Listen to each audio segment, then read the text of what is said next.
ഇത്രയും നാളെ ഈ സദാശിവൻ അഭയം നൽകിയ ജയിൽ തറവാടേ ഞാൻ എന്നേക്കുമായി ഇവിടെ പറയുക. ഇത് എത്രാമത്തെ പ്രാവശ്യമാണ് സദാശിവ നീ ഇവിടെ പറഞ്ഞു പോണത്? ഏറിയാൽ 2 ആഴ്ച, അതിനുള്ളിൽ നീ ഇവിടെ തിരിച്ചു വരും. ഇല്ല, ഞാൻ ഇനി ഒരിക്കലും തിരിച്ചു വരില്ല. ഈ സദാശിവൻ വിട പറയുകയാണ് കോടീശ്വരനാകാൻ, സ്വപ്നങ്ങളുടെ പറുദീസയിലേക്ക്. വരട്ടെ, അനുഗ്രഹിക്കൂ. പോയി നന്നായി വാ സദാശിവ.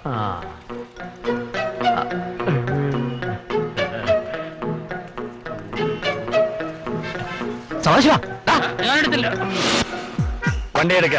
എങ്ങോട്ടാ? സ്വപ്നങ്ങളുടെ പറുദീസയിലേക്ക്. മനസ്സിലായില്ല. പുത്തൂരം വീട്ടിലേക്ക് പോണോന്ന്. നമ്മളാരാ പുത്തൂരം വീട്ടിലേക്ക്? തച്ചോളി ഉദയനൻ. അല്ല, കണ്ടാ തോന്നില്ല. കണ്ടാ തോന്നില്ല, പ്രവൃത്തി കാണുമ്പോ തോന്നുന്നു. വണ്ടി എടുക്ക. മോനെ സദാശിവ, എന്താ അമ്മേ? നീ എങ്ങോട്ടാ പോണേന്നറിയോ നിനക്ക്? പുത്തൂരം വീട്ടിലേക്ക്. നമ്മുടെ ലക്ഷ്യം നീ നിറവേറ്റണം. ആവശ്യമെന്ന് കണ്ടാൽ ഹീനമായ ഒരു കൊല നടത്താൻ വരെ തയ്യാറായിട്ടാണ് ഈ സദാശിവൻ വന്നിരിക്കുന്നത്. അമ്മേ, കൊലപാതകയാണോ? നീ മിടുക്കനാണെന്ന് എനിക്കറിയാം. വണ്ടി വിടറോ?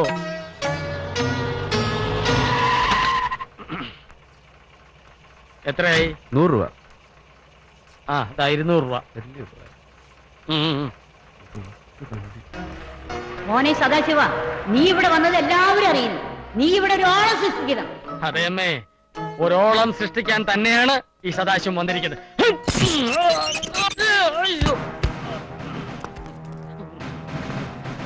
ഇവിടെ എഴുതി വെച്ചിരിക്കുന്നത് കണ്ടിട്ടോ? അനധികൃതമായി അകത്ത് കിടക്കുന്നവർ അനുഭവിക്കും. അയ്യോ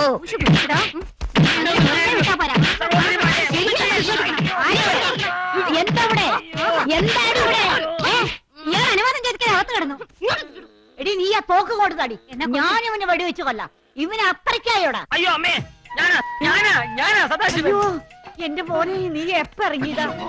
അല്ല, എപ്പ വന്നു? ഇപ്പൊ എന്റെ പൊന്നു മോനെ, വന്ന് വല്ലതും കഴിക്കടാ. നിന്നെ ഞാൻ വെടിവെച്ച് കൊന്നേനില്ലേ എന്റെ പൊന്നു? അയ്യോ അമ്മായി. ഓ, അസത്തിന് തുടങ്ങി. വെറുതെ കിടന്ന് ഒച്ച വയ്ക്കലടി വട്ടുപിശാശെ.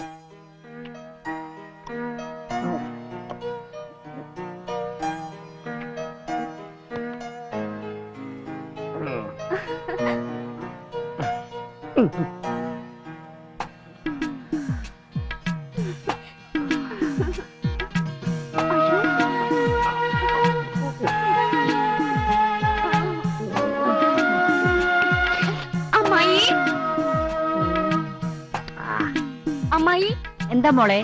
ആരാണ് അയാള്? എന്താ അവൻ വല്ല വൃത്തിയോട് കാണിച്ചോ? അയാളുടെ ഒരു നോട്ടം കാണണം. മനുഷ്യന്റെ അവിടെ ഇവിടെയൊക്കെ അല്ലേ നോക്കണേ?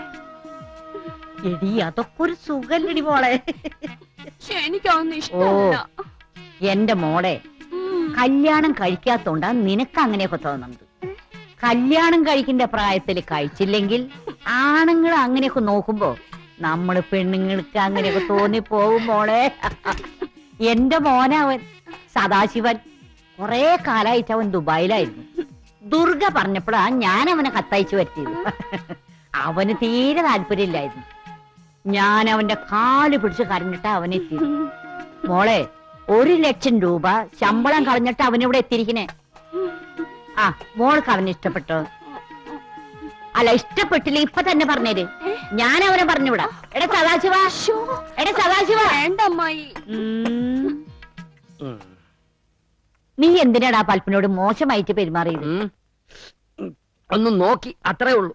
ഈ ജാതി ഉരുപ്പടികളെ കണ്ട് എങ്ങനെ നോക്കാതിരിക്കുക? ഞാൻ മോശമായിട്ടൊന്നും പെരുമാറിയില്ല. അമ്മയുടെ മോൻ ഇപ്പൊ ഡീസന്റാ. ഓ, എനിക്കറിയില്ല നിന്റെ ഡീസല്. നീ നോക്കണം, ഇനി നോക്കണം. അവളെയല്ല, അവളെ മൂത്തൊരുത്തിണ്ട്. അവളെ ദുർഗാദേവി. ആ,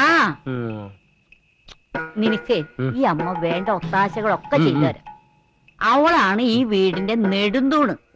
എടാ, കോടിക്കണക്കിന് സ്വത്തുള്ള തറവാട ഇത്. ഇതെല്ലാം നമ്മുടെ പേരിലാക്കണം. അത് നീ വിചാരിച്ചാലേ നടക്കൂ. ഇവിടത്തെ പെണ്ണുങ്ങൾ ആരും ഇതുവരെ കിട്ടിയിട്ടില്ല. മൂത്ത് നരയ്ക്കാൻ തുടങ്ങിയിട്ട് എന്താ പെണ്ണുങ്ങൾ ഇതുവരെ കെട്ടിക്കാതിരുന്നേ? അത് വലിയൊരു കഥയാണ്. ചുരുക്കി പറ. ഇക്കണ്ട സ്വത്തുക്കൾ ഈ പുത്തൂരൻ കുടുംബത്തിൽ നിന്ന് മറ്റൊരു കുടുംബത്തേക്ക് പോകാതിരിക്കാൻ ഇവിടത്തെ കാരണവര്, അതായത് ദുർഗേര തന്ത, ഒരു വില്ല് എഴുതി വെച്ചിട്ടുണ്ട്. ഈ തറവാട്ടിലെ കുട്ടികൾ പുത്തൂരൻ തറവാട്ടിൽ നിന്നല്ലാതെ മറ്റൊരു തറവാട്ടിൽ നിന്ന് കല്യാണം കഴിച്ചാൽ അവർക്ക് ഈ സ്വത്തുക്കൾക്കൊന്നും അവകാശം ഉണ്ടായിരിക്കില്ല എന്ന്. ആ അത് ശരി, ബെസ്റ്റ് തന്ത. തന്തമാരായ ഇങ്ങനെ വേണം.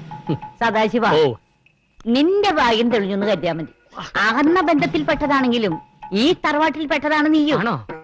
നിനക്കടയി സ്വത്തുക്കൾ അനുഭവിക്കാൻ വിധി. ഏതാ ഈ വാദരോഗി? ഇതാണ് ഈ തറവാട്ടിലെ ഏക ആൺതരി ഉണ്ണിക്കുട്ടൻ. ടൗണിൽ കോളേജിൽ പഠിക്കും. എന്താണോ നോക്കി പല്ലിളിക്കുന്നത്? നല്ല അനുസരണയുള്ള ചെക്കൻ. തന്നെ ഞാൻ അനുസരണ പഠിപ്പിക്കാം. എടാ ഉണ്ണിക്കുട്ടാ, വേണ്ട പോ. വീണ്ടും കാണണം. ഇവന് നല്ലൊരു അഭ്യാസിയാക്കണമെന്ന് ആ ദുർഗയുടെ ആഗ്രഹം. ഈ പോക്ക് പോയ അത്യാസിയാകും. അവൻ ആരോ ആയിക്കോട്ടെ, നീ ദുർഗയുടെ നേരെ ഒരു കണ്ണു വെക്കണം. പക്ഷേ സൂക്ഷിക്കണം. എന്തിന്? നീ കണ്ടതുപോലെയൊന്നല്ല, അവളൊരാണ, ആരെയും വെല്ലുന്നവള്. മാനേജ്മെന്റ് നീതി പാലിക്കുക. യുവരാജ് മേഡത്തിന്റെ പിടിവാശി അവസാനിപ്പിക്കുക. ഇൻക്ലാബ് സിന്ദാബാദ്. ഇൻക്ലാബ് സിന്ദാബാദ്. മാനേജ്മെന്റ് നീതി പാലിക്കുക. മാനേജ്മെന്റ് നീതി പാലിക്കുക. ഇൻക്ലാബ് സിന്ദാബാദ്. മാനേജ്മെന്റ് നീതി പാലിക്കുക. വെറുതെ ഒരു സീൻ ഉണ്ടാക്കാതെ വഴി മാറുന്ന നല്ലത്. ഇൻക്ലാബ് സിന്ദാബാദ്. യുവരാജ് മേഡത്തിന്റെ പിടിവാശി അവസാനിപ്പിക്കുക. പറയുന്നതനുസരിക്ക് എന്റെ ക്ഷമ പരീക്ഷിക്കരുത്. ഇൻക്ലാബ് സിന്ദാബാദ്. നീ പറഞ്ഞ കേൾക്കില്ല. അവനെ വിട്. രാഘവ, എന്താ നിന്റെ പ്രശ്നം? ഞങ്ങളുടെ ഡിമാൻഡുകൾ ഇപ്പൊ തന്നെ അംഗീകരിക്കണം. ഇല്ലെങ്കിൽ ഇല്ലെങ്കിൽ ഞങ്ങൾ അംഗീകരിപ്പിക്കും. നിന്നെ കൊണ്ടൊരു ചുക്കം ചെയ്യാൻ കഴിയില്ല. ഇത്രയ്ക്ക് അഹങ്കാരം കാണിക്കാൻ നിങ്ങൾ ആരാ? ഇപ്പൊ മനസ്സിലായോ ഞാൻ ആരാണെന്ന്? മാറി നിൽക്ക്. മാറിയിരിക്കടാ.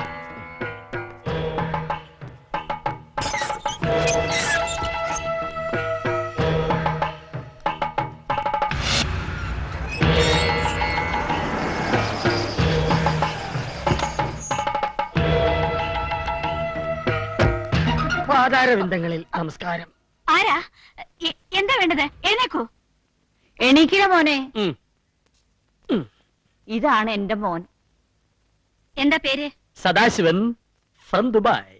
ദുബായിൽ എന്തായിരുന്നു ജോലി? ജയിലിലായിരുന്നു. ജയിലിലാ? ജയിലെന്ന് പറഞ്ഞാല് ജയിലിലെ ജയിലറായിരുന്നു. അതെ അതെ, കള്ളന്മാർക്കും കൊള്ളക്കാർക്കും ഇവന് ഭയങ്കര പേടിയാണ്. ഭയങ്കര സ്ട്രിക്റ്റ് ആണ് ഇവൻ. അമ്മായി പറഞ്ഞുകൊണ്ട് മാത്രമാണ് തന്നെ ഇവിടെ നിർത്താമെന്ന് തീരുമാനിച്ചത്. ആഹാ. ഇവിടുത്തെ നിയമങ്ങളും ചട്ടങ്ങളും ഒക്കെ അറിയാലോ. Yes madam. അനുസരണയോടെ നിൽക്കണം. Yes madam. അനുസരണയുടെ കാര്യത്തില് ഇവനും പോമറയും പട്ടി ഒരുപോലെയാ. ഇവൻ മാത്രല്ല, ഇവന്റെ അച്ഛൻ അങ്ങനെയായിരുന്നു. ആരാണ് എന്റെ അച്ഛൻ? മിണ്ടാതിരിട കഴുത. അതിന് ചൂടാവുന്ന എന്തിന്? ഞാൻ അറിയാൻ ചോദിച്ചല്ലേ. വഴക്കൊന്നും വേണ്ട. അച്ഛൻ ആരെങ്കിലും ആയിക്കോട്ടെ. Yes madam. എന്ത് പറഞ്ഞാലും യെസ് മാഡം ഒന്നും വേണ്ട. No madam. അല്ല യെസ് മാഡം. എന്നാൽ ഇന്ന് തന്നെ ജോയിൻ ചെയ്തോളൂ. No madam. ഏ? Yes madam. ആ.